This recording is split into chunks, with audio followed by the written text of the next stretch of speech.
Fala galera, tudo bom com vocês? Sejam bem-vindos ao Cena Pós-Créditos, eu sou o João. A Prova de Morte, ou Death Proof no original, é um filme americano que mistura elementos de ação, slasher, pega coisas de filme B no geral, né? Ele é meio podre, dirigido por Quentin Tarantino e lançado em 2007. Junto do filme Planeta Terror, do Robert Rodrigues, ele faz parte da coletânea Grindhouse. São os dois filmes e alguns trailers. Foram uma homenagem dos diretores ao cinema Grindhouse, que eram esses cinemas que passavam filmes trash, B, slasher, terror podre, essas coisas meio mal feitas. O próprio Tarantino considera A Prova de Morte o seu pior filme. É óbvio que ao se falar de um Tarantino, um Scorsese, um Paul Thomas Anderson, quando você fala o pior filme do cara, provavelmente ele não é ruim. E eu acho que realmente o pior filme do Tarantino não é ruim. Mas o pior filme do Tarantino também está longe de ser A Prova de Morte. O dublê Mike é um profissional que gosta de levar mulheres inocentes para passeios de carro mortais em suas horas vagas. Ele adaptou seu carro para impactos máximos, o deixando à prova de morte. Mas não esperava encontrar um certo grupo de mulheres. A partir da premissa e do background que o Tarantino confere a alguns personagens, você já percebe uma das marcas mais características do diretor. A maioria dos seus filmes fala sobre cinema de uma forma ou outra. Em Bastardos Inglórios eu não preciso nem falar, né? Ele tem o cinema como um elemento principal. A questão do Django você pode até interpretar, ele homenageia os atores porque tudo não passa de uma encenação. Mas eu tô aqui para falar de outros filmes e eu acabei divagando um pouquinho. Nesse caso, ele coloca o grupo de protagonistas como profissionais da área do cinema. Elas são atrizes, dublês, maquiadoras, enfim. E o dublê Mike, ou Stuntman Mike, é um dublê, obviamente. Mas as referências aqui, elas não são apenas visuais e com essa brincadeirinha metalinguística. O Tarantino faz o seguinte, uma personagem vira para outra e verbaliza, até às vezes olhando para a câmera. Cara, você lembra daquele filme de ação de nos anos 70 e tal e tal e tal? Vamos fazer igual aquela cena? Aí outra vira e fala, vamos. É uma piada constante. Eu acho que esse é o filme em que o Tarantino mais se diverte. Ao ponto dele fazer referências visuais, referências em diálogos aos seus próprios filmes. Ele cita o Big Kahuna Burger, ele coloca um elemento visual que remete muito ao Kill Bill, a menina com a roupa toda amarela, o carro amarelo com os traços pretos, muito similar à noiva, que por si só é uma homenagem ao Bruce Lee. E aqui ele também tem o seu filme mais engraçado e o que tem mais closes em pés. Incomoda até, é pior do que Era Uma Vez em Hollywood, que tem bastante, mas aqui é pé pra todo lado. Ele abraça completamente esse lado de filme B, deixando o filme mal feito propositalmente. A película tem uns efeitos de queimado, a imagem fica travando, você tem um corte no meio do diálogo e aí o som volta, ou ele simplesmente continua, fica aquela lacuna. Ele utiliza técnicas cinematográficas da velha guarda na película, como por exemplo, ele quer uma profundidade de campo grande, ele vai cortar a película no meio, vai filmar uma personagem e vai filmar a outra lá no fundo e juntar depois na montagem.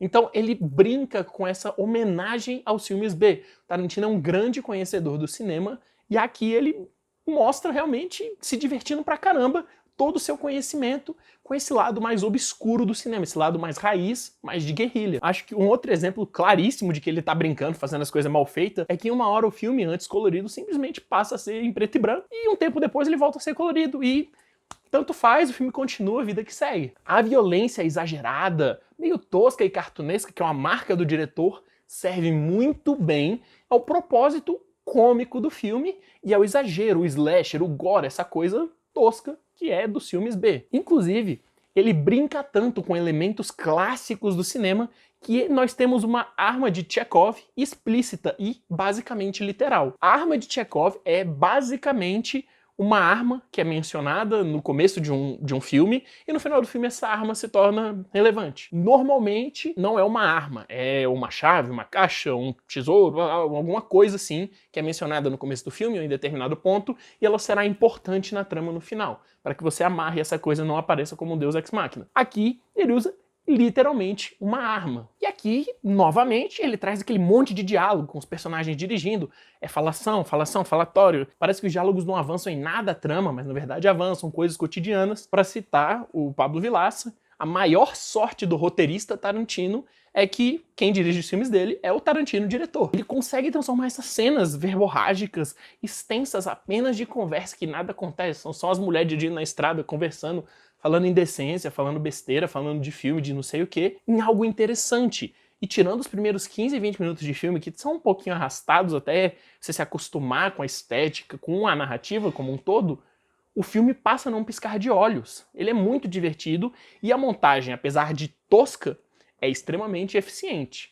E vale ressaltar também que a fotografia do filme, que é feia, toda problemática de um ponto de vista estético, serve muito bem ao tom do filme, então é uma boa fotografia. Mas com certeza aquilo que mais chamou minha atenção, mais me impressionou é o terceiro ato de A Prova de Morte. Nesse momento o filme para de ser uma homenagem ao filme de terror, trash, slasher, essa coisa meio podre, e ele passa a referenciar filmes de ação dos anos 70 e 80, com perseguições de carro e coisas de dublês excêntricas e tudo mais. E aqui você tem um trabalho de dublês fantástico, você tem efeitos práticos excelentes, e a forma como eles filmam as cenas de perseguição são realmente empolgantes. E essa mudança total, visual, em termos de ritmo, estética, de som, de tudo que está acontecendo, é novamente uma quebra, e mostra que toda aquela tosquice era proposital para aquele pedaço do filme. As atuações variam, tem gente que tá levando o trabalho a sério, tem gente que tá fazendo uma coisa super caricata, super tosca, e essa diferença é proposital. Porque você pega filmes B, filmes de baixíssimo orçamento,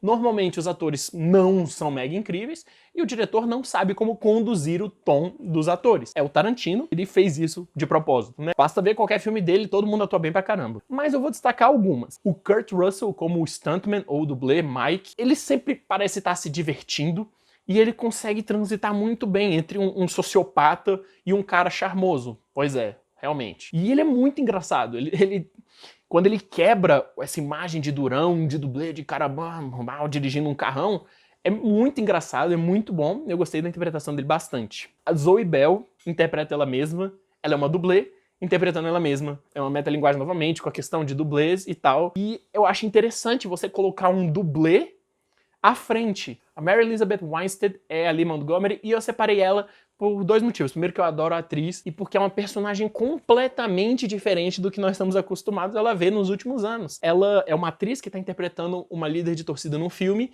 e aí elas estão na folga, só que ela é muito inocente, muito bobinha, muito burrinha. Então eu gostei bastante disso, até porque contrasta com os outros trabalhos da atriz. Uma atuação que não é uma atuação, na verdade, é o Quentin Tarantino como Warren. Ele é o dono de um bar, ele aparece alguns minutos, mas eu gosto das pontas do Tarantino, e aqui ele aparece até um pouco mais, ele conversa bastante, e é muito engraçado, porque te tira totalmente do filme, mas ele sabe disso. Ele só tá fazendo isso pra ser engraçado e porque é um filme B. A Prova de Morte é tido por muitos como o pior filme do Tarantino. Acho que, na verdade, ele tá no meu top 5 dos filmes do Tarantino. Eu achei fantástico como ele brinca com a linguagem audiovisual, como ele homenageia um ramo do cinema que muitas pessoas nem ligam, nem conhecem. Essa transição, essa mudança estética, sonora, em termos de ritmo, de montagem, absolutamente tudo varia de um ponto ao outro. E você tem, na verdade, dois filmes diferentes. Essa transição foi muito bem feita. O filme é engraçado pra caramba, realmente foi muito divertido. Vale muito a pena assistir, é fantástico. E agora eu assisti todos os filmes do Tarantino, eu posso dizer isso. Então, tendo que dar uma nota, eu vou dar para A Prova de Morte uma nota 9 com um dedão positivo. Então é isso, você já conhecia, você gosta, você acha podre, você não conhecia, ficou curioso? Deixa sua opinião aí nos comentários. Se você é novo por aqui, se inscreva no canal, ligue o sininho para não perder nenhum vídeo, confere também os nossos últimos vídeos, segue a gente nas nossas redes sociais, tem conteúdo exclusivo no Instagram toda semana. Muito obrigado, até a próxima e falou!